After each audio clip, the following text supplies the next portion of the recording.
right. Ladies and gentlemen, welcome back. It is another fun-filled episode of your favorite podcast, Keeping It Rio. And today I have got an amazing guest. Please welcome to the show, Daniele from Daniele's Fitness. How are you this afternoon? Re- Really good. Thank you so much for having me here. I'm really excited to be here today. I am too. A real quick kind of a synopsis for the audience. I always do these episodes where we just meet our guests like literally minutes before we hit record. This is another one of those episodes. So no idea what we're going to talk about, but I can promise it's going to be fun and we're going to have a great time. So, Daniele, why don't you tell us a little bit about yourself and we'll kind of kick off this conversation like that. Yeah, so if you probably you hear an accent, I know you're going to try to guess, but I'm from Brazil. Nice. And I came to America in 2009 as an au pair. I just finished graduated from college, science biology in Brazil, and after that I came to America as an au pair and and I'm here. I fell in love and now I have my business and I came here. And now I'm here in America in Sonoma, exactly the same place that I came first time, and that's where I'm staying forever, probably. Nice. And whereabouts is that? Sonoma is California. It's like close to Napa Valley. Mm-hmm. San Francisco, Napa Valley. Yeah, so we are in Sonoma.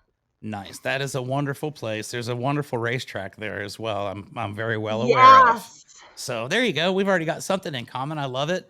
The reason why I was looking at the Facebook page is I always go on there and try to find interesting guests. And I usually just post something that says, hey, if you're cool, if you've got a cool story, let's talk. And you were one that reached out to me. So I looked into your story a little bit and I really liked it because you're fitness based. And to me, fitness has been very important to me for the last couple years. But you've got your own fitness company. Why don't you tell us a little bit about how that started for you, how you got into fitness? Obviously, people get into fitness, but like to the level that you're at where you decided you're going to start your own company and you were going to help other people. So yeah, so when I came to America, again, I was in Brazil. My lifestyle, I was young. I used to be really athletic. I used to surf, like sponsors, competing, scholarship from surfing. And when I came to America, I stopped everything. Exercise, my diet changed completely. You became an And American. I came into America. It's There you like, go. when you get to know your best friend, like McDonald's and sorry, like Hmm. fast foods, buy one, get one free. At that time, I used to eat both. Yep, I It's like like it. buy one, get one, perfect. I can appreciate that. It was hard. Like I came by myself. English was not my first language, not my second language, not even like close to any language. English was really hard. And I came to take care of a boy I wasn't doing an internship. So I didn't have anyone to talk to. So you feel lonely and food is emotion. I start eating a lot and I did not practice any sports because before I live in an island in Brazil, in Vitória, Espírito Santo. It's really close to Rio de Janeiro. So I used to surf every day, all day. I woke up, I'll get my surfboard before college. So, and now I came into America and I started eating a lot of fast food. And I started not exercise, not moving. And again, you getting older. I'm not getting any younger. So you're starting like not be so your body start not to work as much. And after that, I I tried everything. I was like, so sorry. I came back to Brazil once, and in Brazil they're not afraid. For me, I was fine. I was a little overweight, like 45 pounds overweight, but I didn't notice as much. But every time I went back to Brazil, that was the time that people tell me, because like in Brazil, your grandparents, Latino grandparents, they don't say hi, how are you? They'll say, oh, what happened, mija? You gained a little weight there. I That's how love it. Latinos say to you. They're not afraid to hurt your feelings. Absolutely. It's beautiful. It is. I was like, okay. So every time I came, I realized I was gaining weight. The pants wasn't enough. I was always buying bigger and bigger size. I came a size 4. At the end, I was like 10, almost going to 12. And I tried so many shortcuts when I came back from Brazil, like after a few trips. And I did the same thing everybody does. Same exactly thing. I did cardio for hours. I took diet pills. I did take, gave me an ulcer, but which took me years to treat, to heal from that ulcer. I went to Food Addicts Anonymous. Oh, wow. So it's like AA but for food. It did not work. I bought books, never finished reading them. I probably still have them. I don't even know what it is. About diets. I tried so many crazy diets. It did not work. I tried everything. I lost 10 pounds, but after that, do you know, like, you trying to get a shortcut, but you're not learning a lifestyle. You trying to get the results quickly, and after that, gain all back. Absolutely. And then you probably gain a little bit more too. That's how it normally works, right? Exactly. And I know I went through that. So I understand these struggles. I understand these struggles like when you see yourself in the mirror and you don't like it, what are you seeing? I understand these struggles like you embarrass of yourself, of like putting bikini, putting a swimsuit, because I was there. I understand completely. So, and I was a little depressed. I didn't want to, I was lonely. So I was a little depressed at that time. And after that, one time I was already married, still overweight, trying to find more solutions, but I was watching WWE. Nice. But it's the E channel, which it is like the reality show of WWE, Mm-hmm. of the girls fighting. And I remember I was on my TV on my living room, on living room, on my bedroom, and I was watching those girls like, why they can have that body and I cannot have? How is that possible? And that was the day that I started studying. But I did not just study like exercise. I studied mindset. I started studying neurolinguistics. I started studying a bunch of things, nutrition, understand what it is to change a lifestyle. I didn't eat vegetables. The only vegetable I ate in Brazil was tomato, which is a fruit, and heart of palm, which comes from a can. So I have a limit. And I came to here and I had to learn how to like that. So it was so hard. And after that, after that day of like, I'm gonna study, I'm gonna start liking, putting my mindset that I like broccoli, that I like, never tried broccoli in my life. First time I tried broccoli was in America. Nice. And it was good, right? You liked it? It was good. Like broccoli, Brazilian diet is like black beans and rice and meat and tomatoes. That's a Brazilian diet. And that's pretty much it, right? Pretty much it is, yeah, and a lot of fried food. But again, my I was young, I exercised. So that day, do you know like when you have a teenager and they eat whatever they want and they are still not gaining weight? So that's what is me. I remember those days fondly, way, way, way back. And let me tell you real quick because I already see where we are running on parallel paths here in life. I had the same thing happen to me a few years ago. I moved here to San Antonio, Texas, and I didn't know anybody. And so, just like you said, I was here kind of by myself. I didn't have anybody to talk to. I didn't have any friends or family. All I started doing was eating, and I gained so much weight. And what happened was 3 years ago, we were doing a conference, and I was going to be a keynote speaker at my very first conference ever for the business that I was with at the time, and we were doing headshots, right? So I was looking at all the headshots, and it came up to mine, and I was just completely like, oh my gosh, there's no way that I really look like that, right? My head was like probably twice the size of what it is now, and it was funny because for the previous year, I was always yelling at my buddies who were taking my social media pictures. And I kept saying, you keep getting my bad side. Like you keep making me look fat and it's not fair. And then I finally had to just realize that no, the camera's telling you the truth. And I looked at that picture and it was that day I said, okay, I'm not going to go crazy because for years I used to go to the gym and I burned myself out and I didn't go for several years because I was just going, crazy, crazy. So I said, all right, to lose weight, I understand the best way to do it is to kind of keep your heart rate at a nice, slightly elevated, but just consistent pace. I don't have to go out here and run. I don't have to go do this.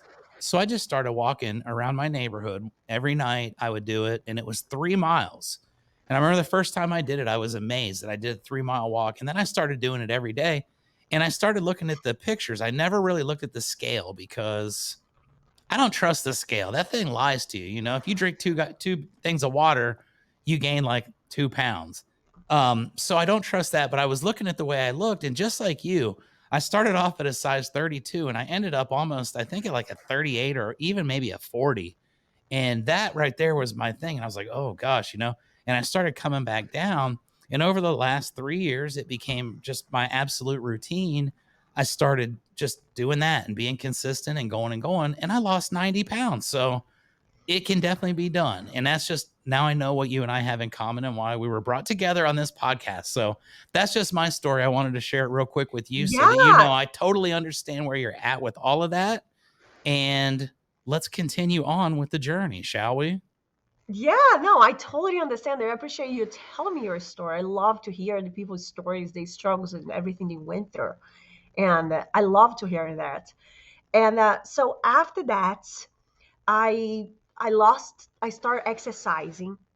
So I started understanding about the mind. I started understanding exercise. And I remember I was printing a bunch of exercise, doing, understand that I cannot do only weight. I cannot do only cardio. I need to do some weightlifting too. And every exercise I learned at that time, I did not know what to do of my life. I did not know. My husband used to ask like, "What do you want to do with your life?" I have no idea. I was looking for a career, and every time we had someone in the gym that I was working, I was like, "Hey, come here, let me teach you this exercise that I just learned." Every single person. If I knew that person, come here, let me show you this movement. Really cool movement. And people are like, "Why you don't become a personal trainer?" It's like, no, I don't want to. I don't want to become a personal trainer. That's what happened. I'm gonna tell you the truth. It's like I don't want. My passion is teaching. It doesn't matter what it is. Yep. If I believe it, if I have the knowledge, I can try to explain you in an easy way.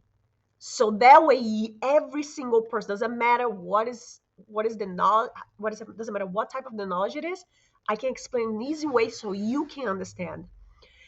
And every time I was teaching everyone, and sometime one day, this man, he's like, "Hey, Daniele, I all the time I was pushing. Let me show you this exercise, really cool."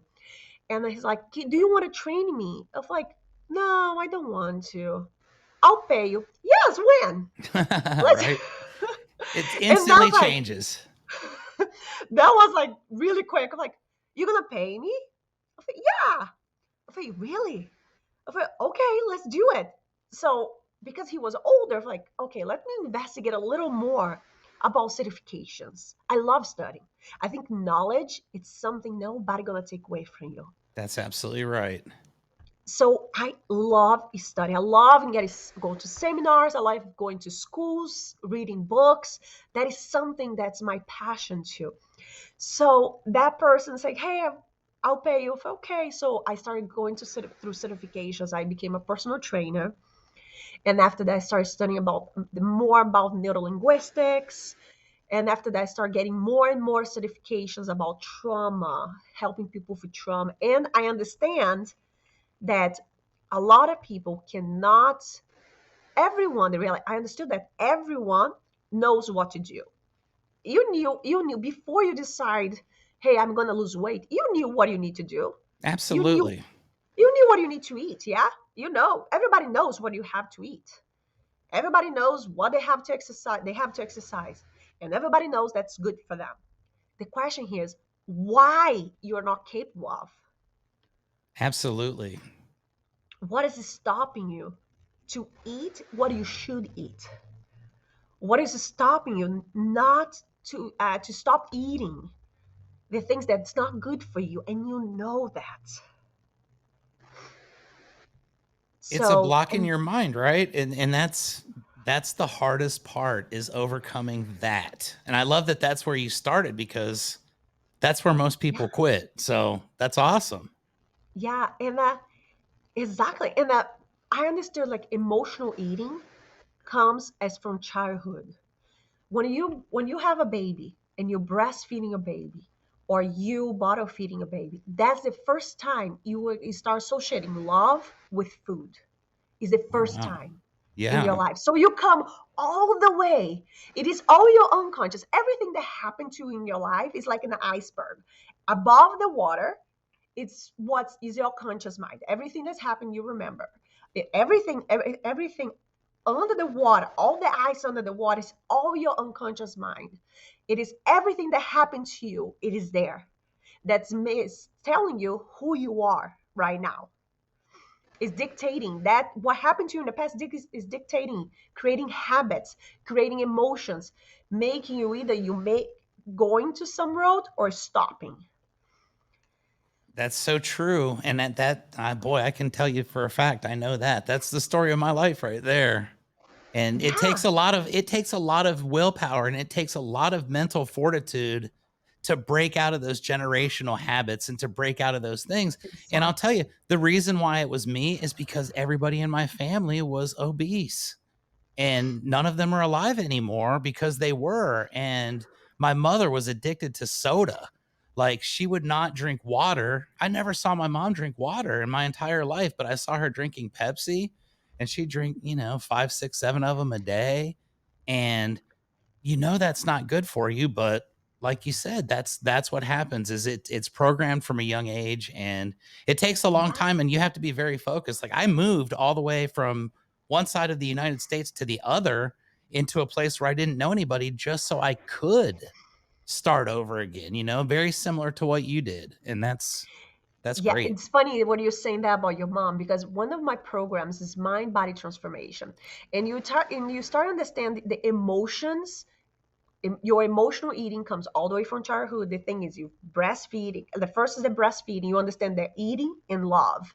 When you stress, the mom going, when you're crying, uncomfortable, what the mom and the parents do, feed the baby. So you're like stress feeding, and that's science. That's proven. That's an article that I was reading about it that said that that's the first time you have an emotional association.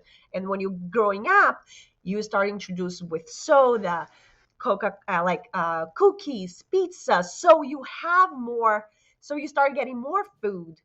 Now, like when you're sad, when you're depressed, when you stress out, you want something that tastes good, because unconscious, you wanted the love that you had all the way for your mom, for your parents, the breastfeed, or for someone that fed you, because that's the first time you understand feeding and love.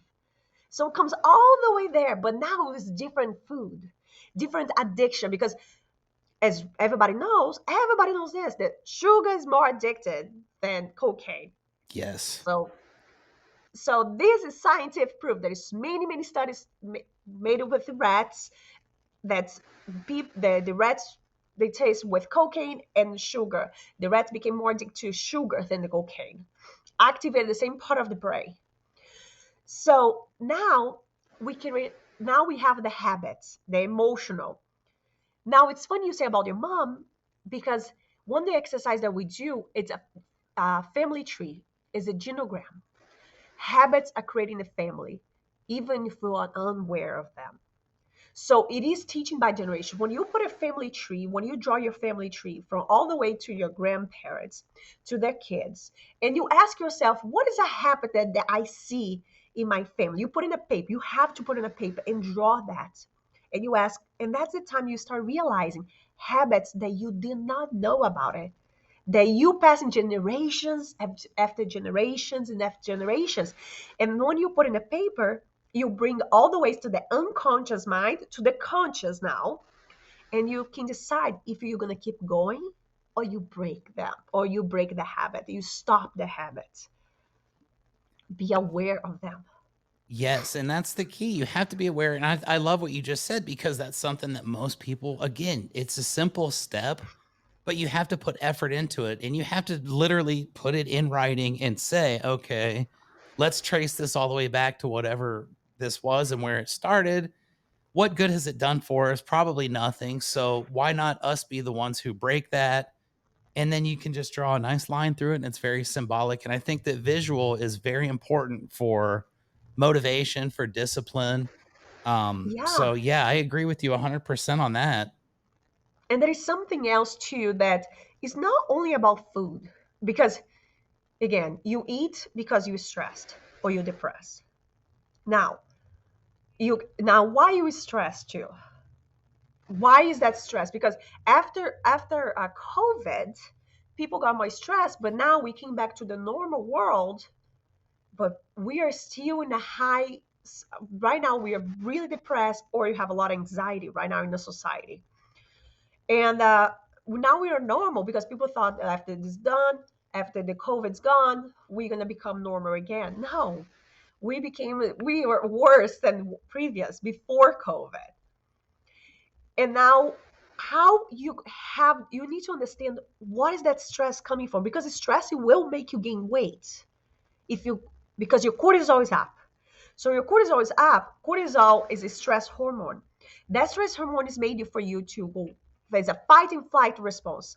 It's supposed to help you to go either fight for your life, or you run away. Like all the way from the or your all the way our ancestors, they used to, for them to survive, they used to hunt the food, or they used to run away from the animals. So that stress response is still the same as today. When you say, what do you think about, I'm late for work, and you run like crazy, grab your key, run like crazy and drive, that stress, your brain doesn't know the difference between that stress and all the way that stress from when you're trying to hunt, go like run away from an animal. Is the same stress, does the same thing. Your brain doesn't know the difference between each other. That's So interesting. yeah, so that's so important. And that's gonna make you gain weight too.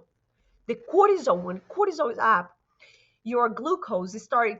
So your body thinks, okay, I'm gonna save, so I'm gonna pump more, I'm gonna put more glucose in the body because she needs to run, or he needs to run. And you need energy. There is two ways of energy: oxygen that comes from the air, and glucose that comes from carbohydrates that comes from the food. Carbohydrate becomes glucose in your body. So that way you have, so your body will stock that, because you have to go hunt, you have to go fight, but you're not, you're just running to go to your car because you're late for an appointment. And that energy, and your body thinks, oh, okay, I'm gonna save the energy because he may use later. And today we're living, and now with this stress, more your cortisol is higher, more and more and more and more. It's harder to come down. It takes timer. More. If you it's over and over again, you start gaining weight. And there is another hormone that makes you hungry too, so makes you eat more. So you see how there is so much stress. It's like it's a loop. It's like it's a cycle. That's what it exactly is. It's a recurring thing, and it doesn't take very long for it to get out of control either. I know that for a fact.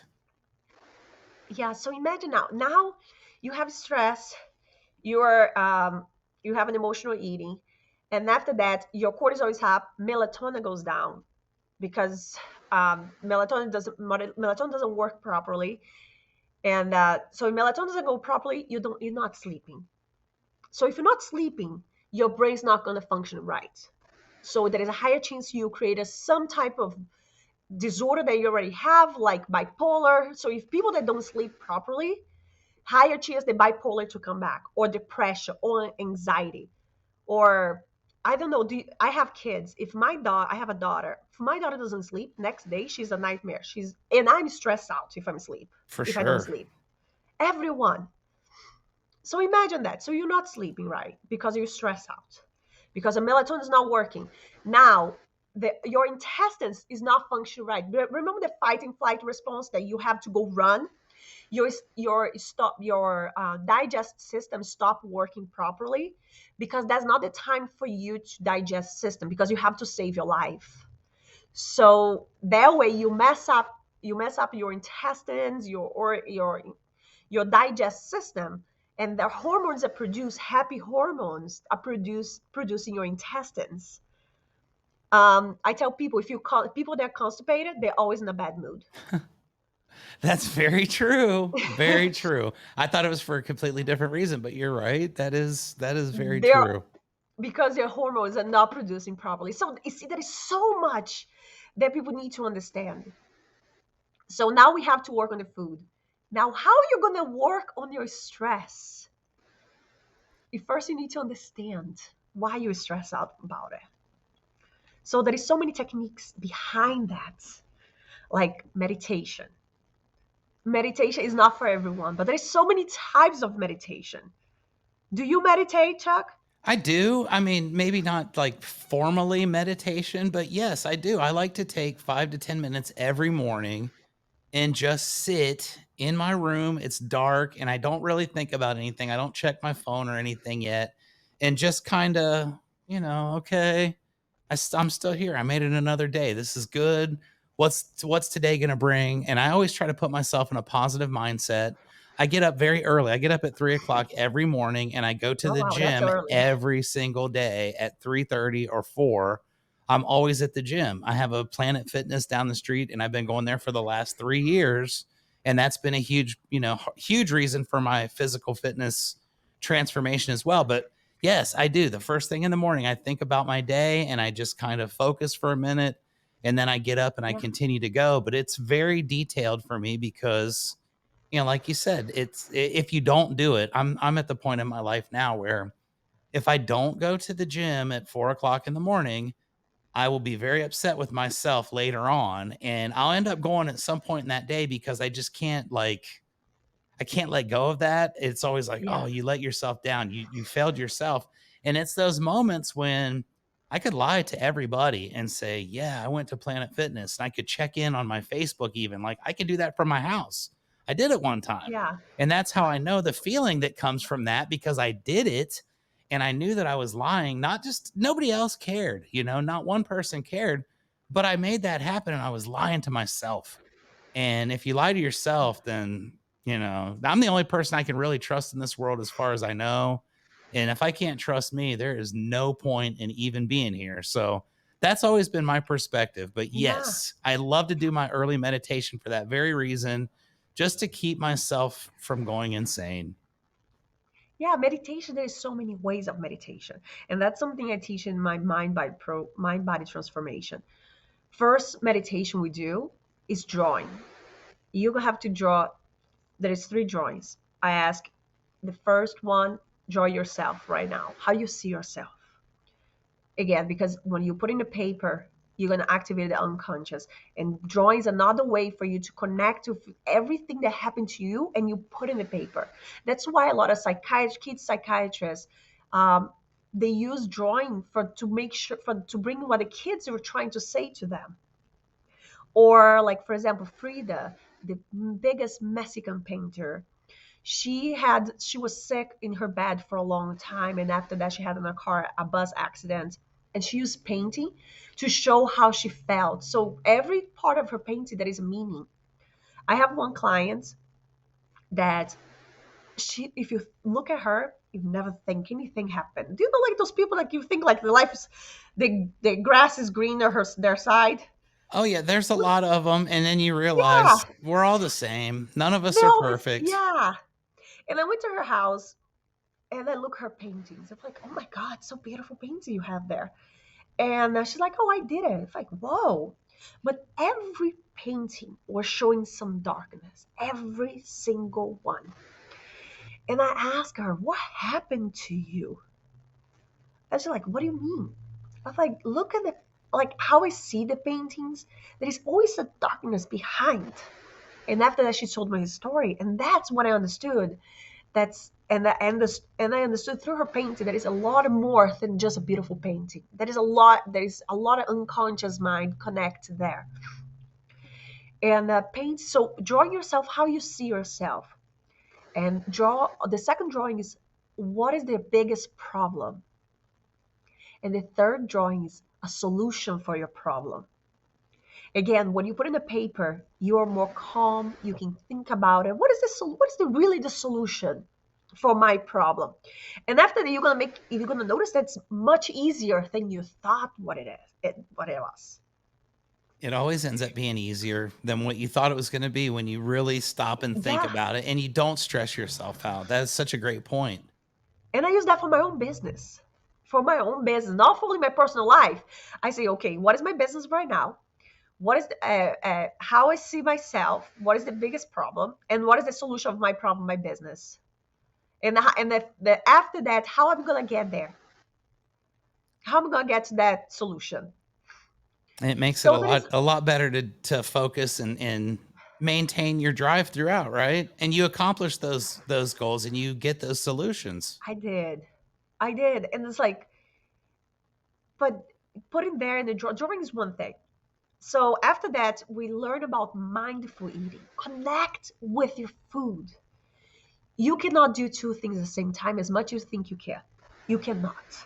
Scientifically proven over and over again, as much technology is here to help us, we cannot do two good things with both good qualities at the same time. You can put your TV on when you're working, but you cannot listen to, or you send an email, focus on the email, or you focus on the TV, what they're saying.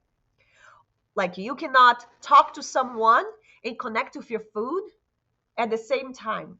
Either you connect with your food or you pay attention of the person's or they pay attention what the person's saying.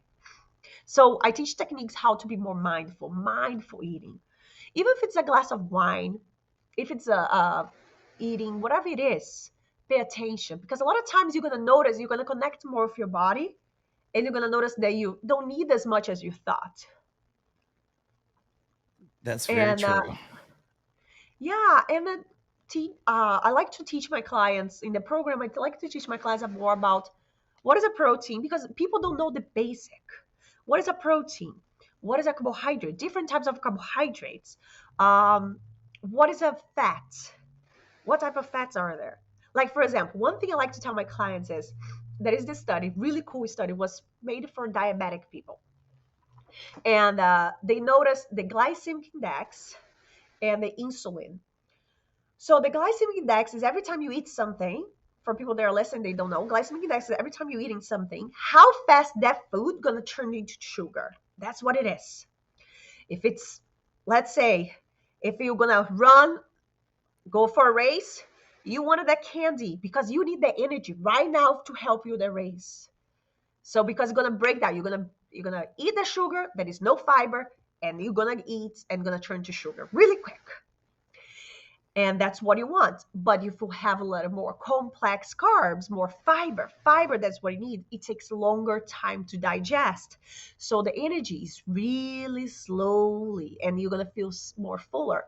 So I have that study that's really cool. They have a piece of meat, a vegetable, like a broccoli, let's say broccoli to make it easy, and and a bread. First, they told the person to eat the meat with the salad, and after that, the bread alone. That's what a lot of people do. They eat the meat and salad, the bread alone. They noticed that the glycemic index was lower, but the insulin was higher.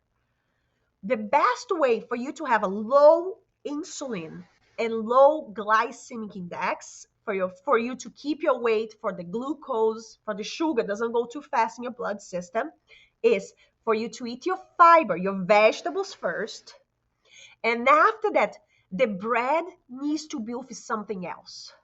It cannot be by itself. It needs to be with a piece of protein and a little source of fat.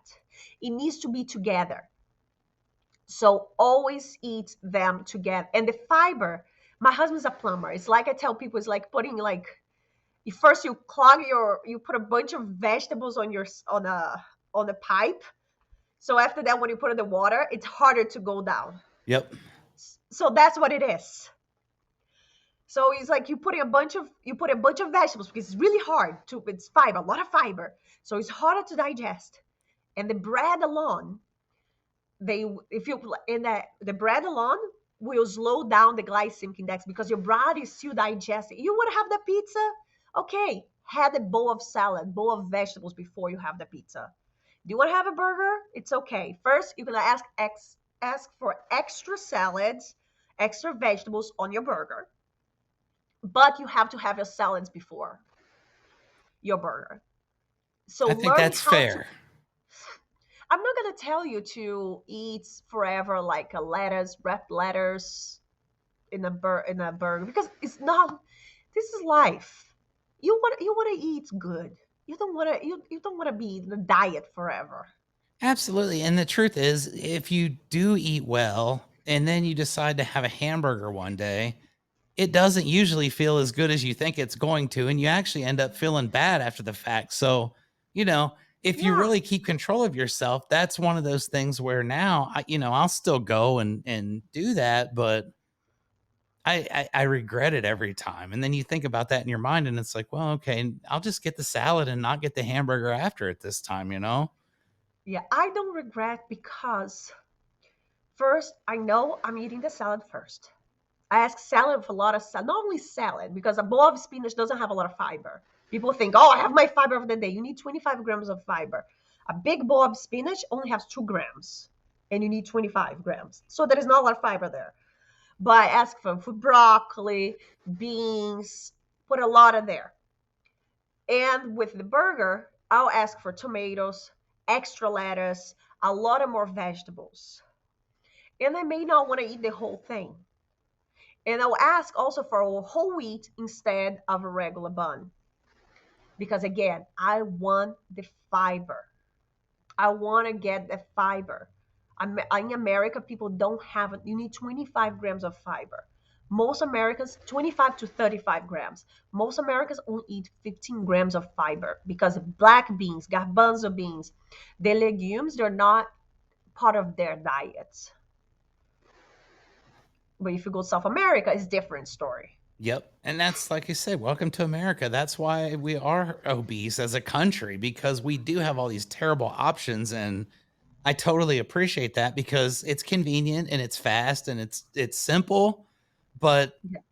I don't know too many people that eat at McDonald's every day that feel good about themselves physically, that No, have energy, that are upbeat and peppy all the time. And there's definitely a correlation to that. exactly.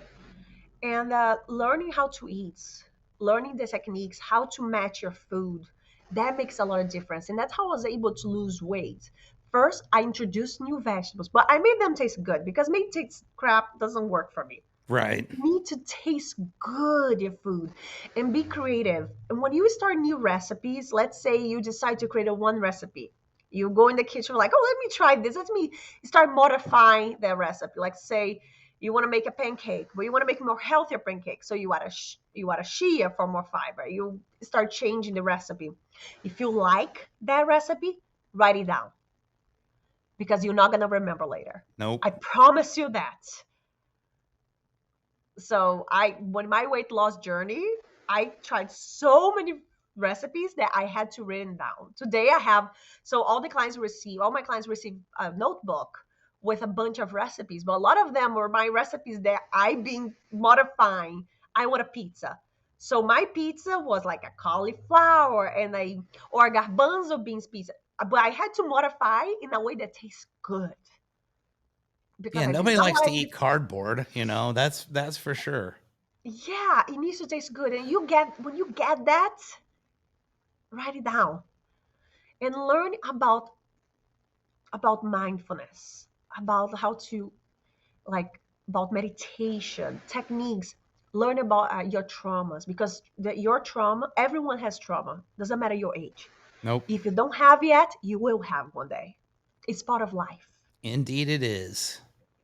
It So, is. And I'm sorry, sorry. go ahead. I was gonna say, so the most important aspect of the entire thing is definitely your mental journey and your discipline and being able to tell yourself, "This is what I need to do," and just being able to continuously do it without betraying yourself.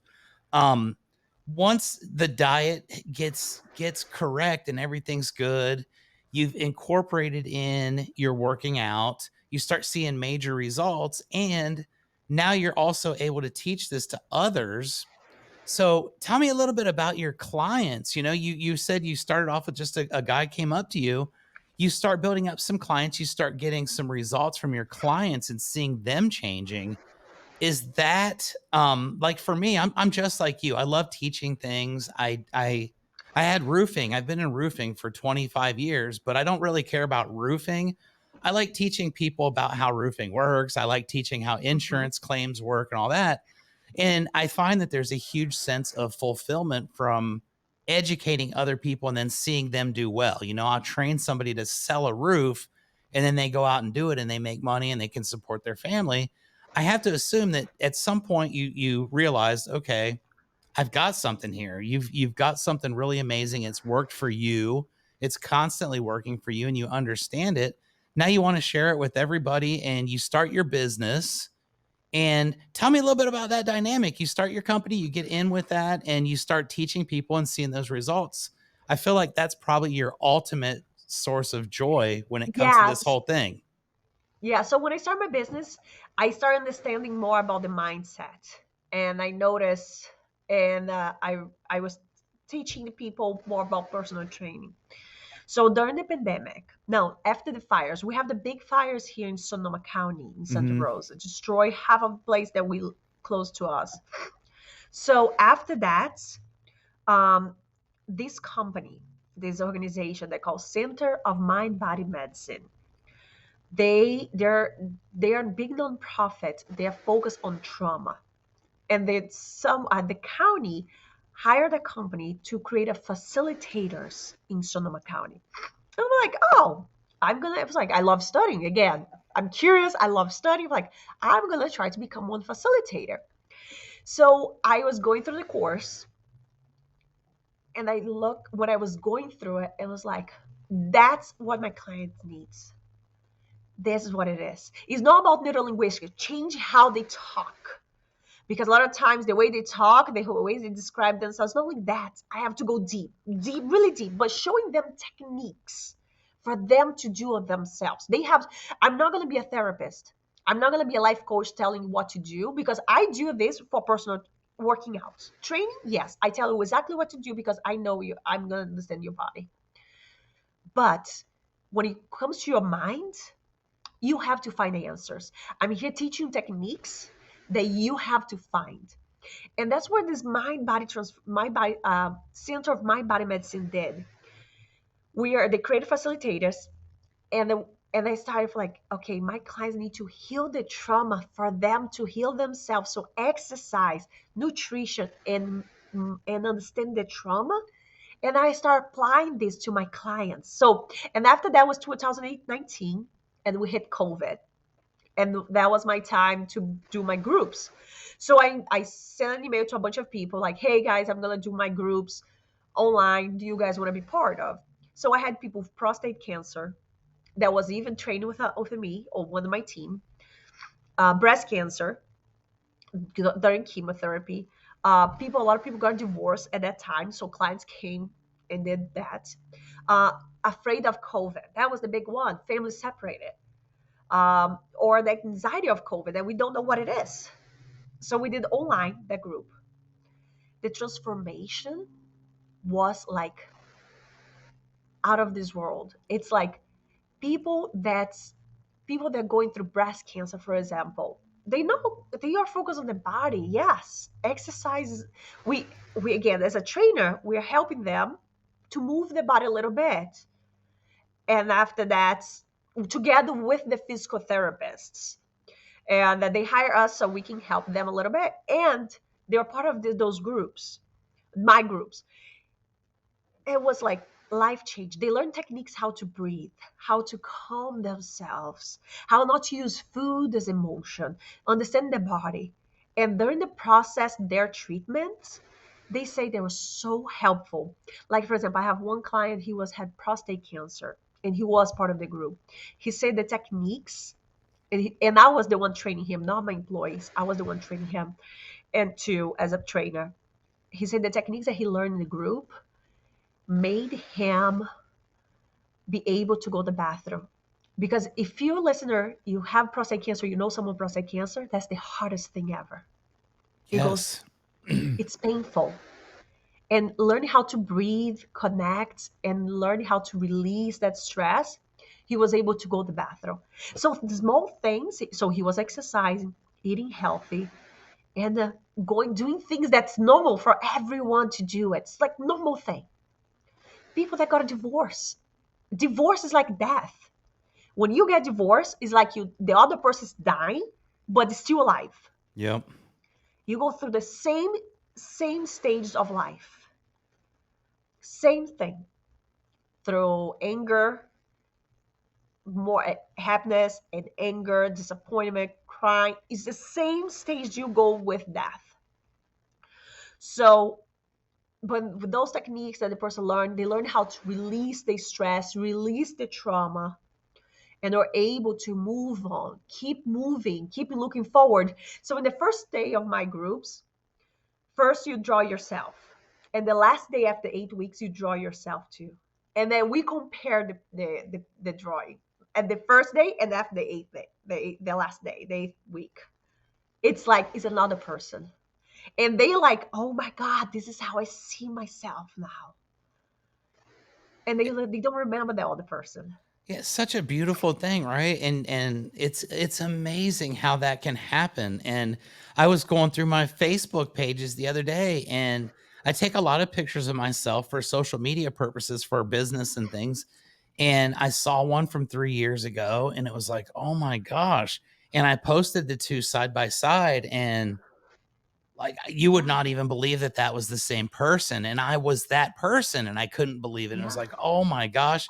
But it was so good because, now I it's do a see mind myself blowing. completely different. I started a podcast because of it. I'm confident to be on camera now, and I sure wasn't before, and I think Yeah, that that's such a amazing feeling to know that you helped someone transform like that. I think that's very beautiful, and that's your purpose in this world, really, you know? yeah. For me, I don't literally.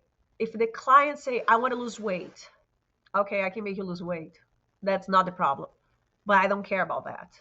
I care really about your transformation, for you to understand who you are, that your emotions will understand your emotions, understand your stress, and after that you change forever. And you see the difference. When you see the difference between not only physical, because physically is too easy. Physically, you can go get a liposuction. That's easy. You can do a stomach reduction, you go get a surgery. That's easy. But you have to change your mind first. Because later, what happened, most of the people that I know that got a liposuction before I come to me, they gain weight. Yep. They gain all back.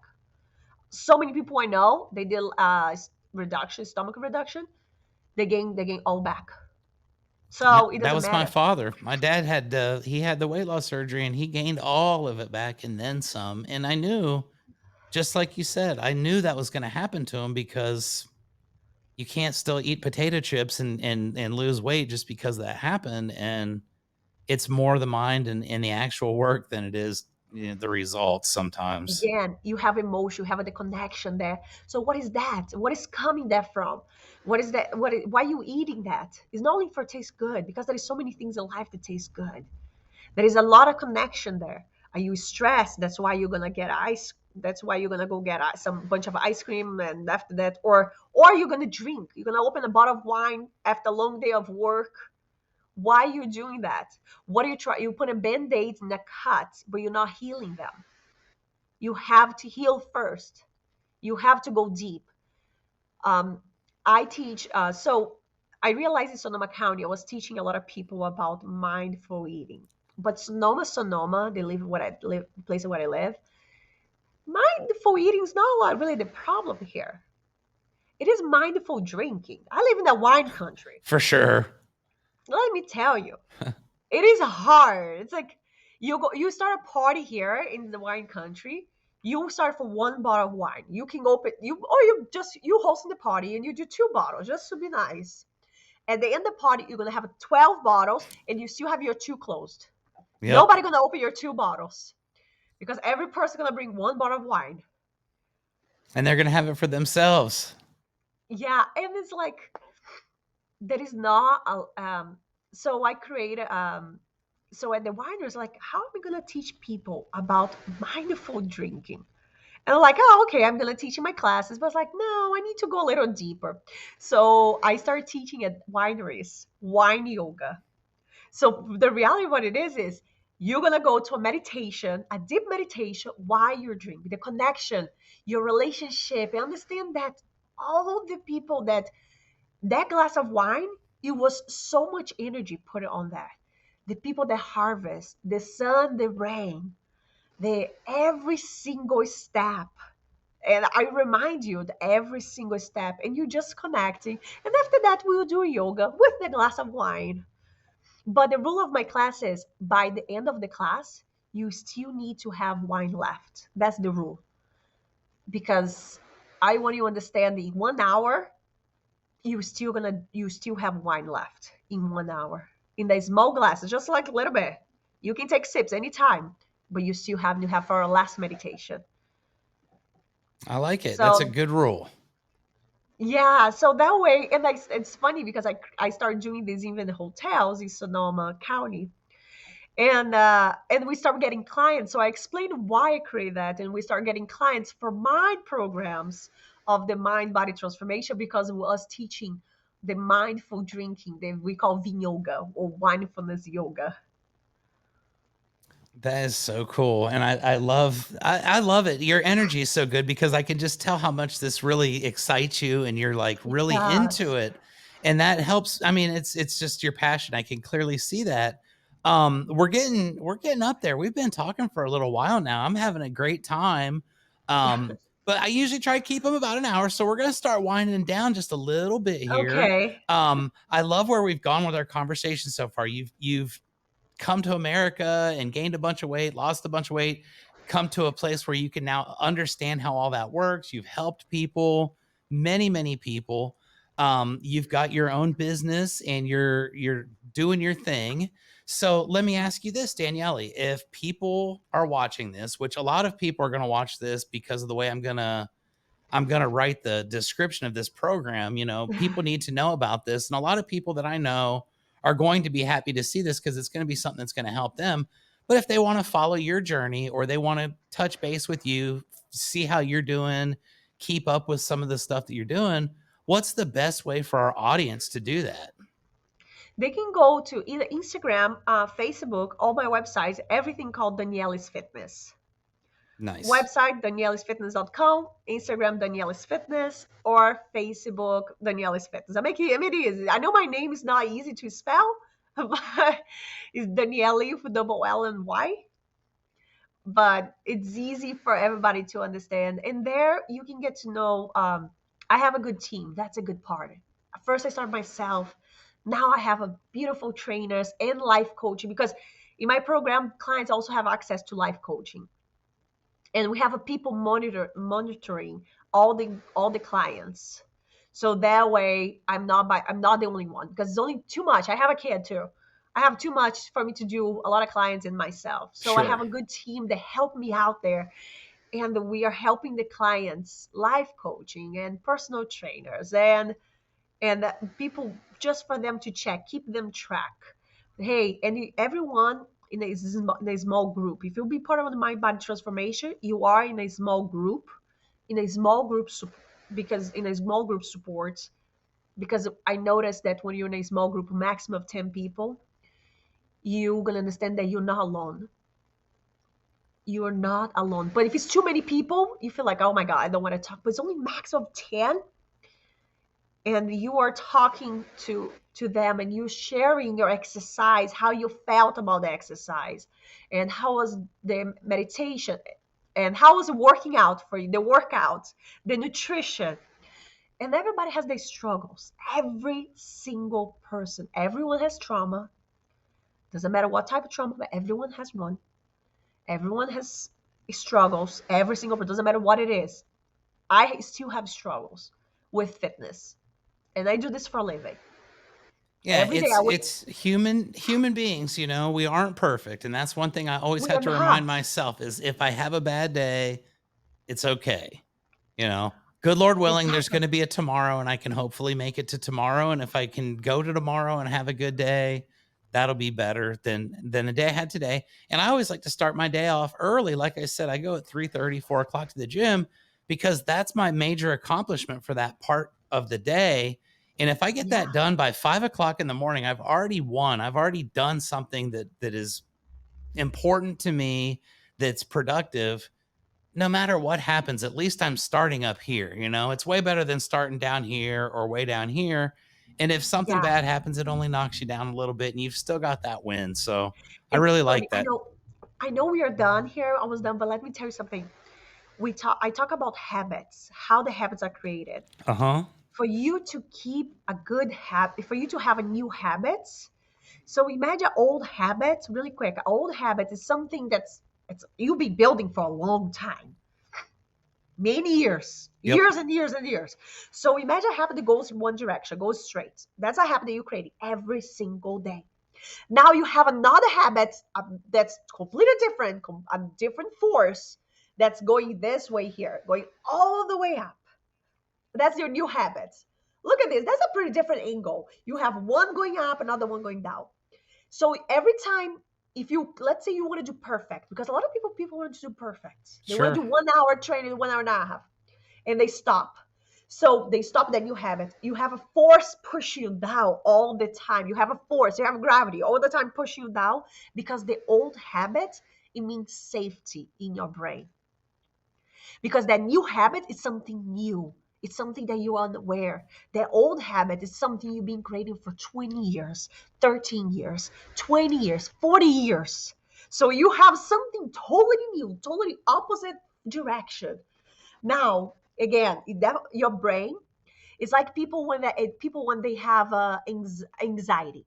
They have a problem with public speakers, public speaking. If I'm afraid to talk to publics, if I'm afraid to talk to people, what my brain's gonna say? Oh, don't talk to anyone. Just be on your safe zone. So let's say I have social anxiety. That's the word, social anxiety. So my brain say, don't talk to anyone. So for years and years and years, I've not talked to anyone. So that force goes all the way straight. Now I want to say, no, I have to do it. I have to talk to people. Now it's a totally opposite. And every time you don't do it, your brain say, no, no, go back. Don't talk to people. That's safe. That's what is safe for you. Do you know what I mean? It's like, that's what is safe.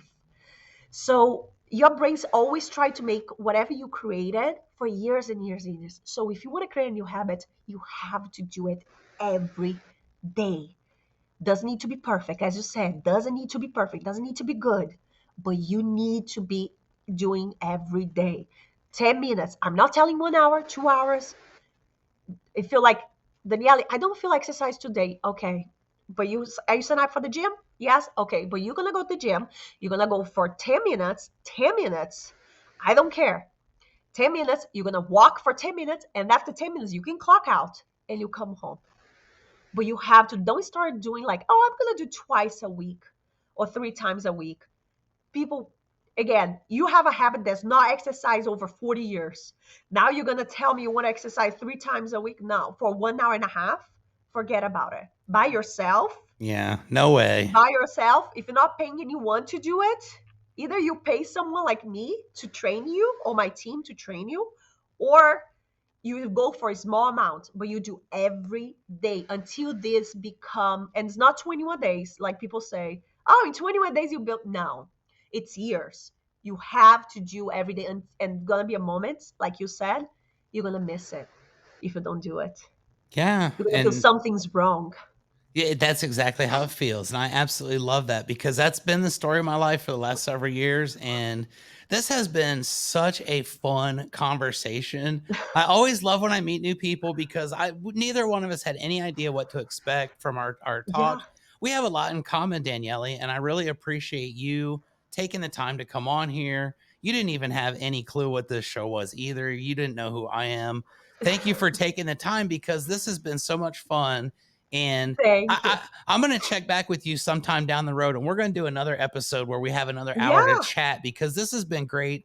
And I had a lot of things that I wanted to talk about, but I always like to, like I say, keep it to about an hour so that the people are able to digest it, and that's kind of my little dietary joke. We'll give them little digestible yeah. bites. So, thank you for that. Is there anything to end the program that you'd like to say to the audience? I think we've covered an awful lot. We cover so much. It's like so much to do it.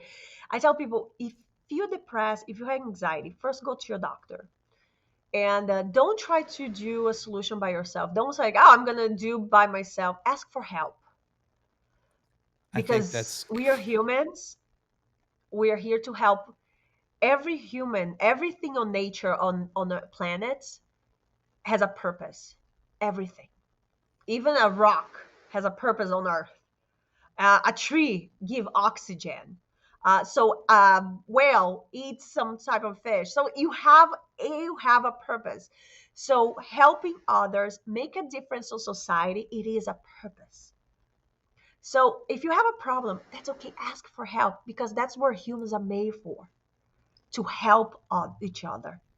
There you go. That is a perfect way to end this episode. Thank you so much, Daniele, for your time. Thank you, everybody, for watching. Until next time, I always leave with my corny little cheesy line, which is keep on keeping it Rio. I'll see you guys later.